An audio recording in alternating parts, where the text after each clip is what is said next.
You may have seen this group protesting downtown Spokane earlier today. It's a union representing over 300 EMTs, paramedics, dispatchers, and ambulance mechanics who work for American Medical Response in Spokane. The group is currently working on negotiations for their contract, and they say it is not going well. If the group goes on strike, getting an ambulance in an emergency could be extremely difficult. New on Nightside, our Rania Kaur spoke to those on the front lines and explains how it impacts your safety. Aaron, Kirsten, their contract was up on June 30th. Mediation is planned for July 17th and 18th with a federal mediator.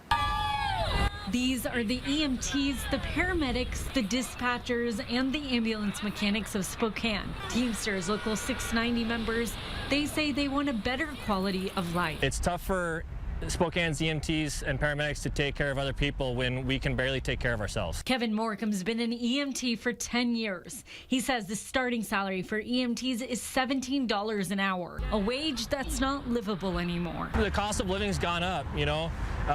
We've got a tough time with our employees trying to make rent. You know, rent's skyrocketing, the cost of gas is going up, even health insurance. It's the reason the union is holding a practice or an informational picket. It's one to let the company know that we're serious about negotiations, and the other is to engage the public, to let the public know what's going on with our EMTs and paramedics that are out there on the road every day.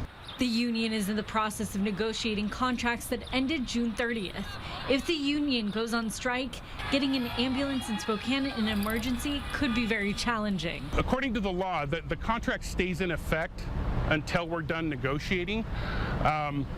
So it's in effect right now, but there's some limitations on the contract. Retention in Spokane, Kuhn says, is a problem. So we have been losing people over the last couple of years, and that's not improving. It's getting worse because we don't have the higher wages to draw people into the business. AMR Spokane, in a statement regarding negotiations, wrote in part, quote, AMR Spokane's goal in these negotiations is to ensure both organizations find an agreeable middle ground that enables our valued first responders and other employees to receive a market comparable agreement that also ensures a financially sustainable system for the future. Morcom just wants a change. I love the job. I love, being able to take care of somebody.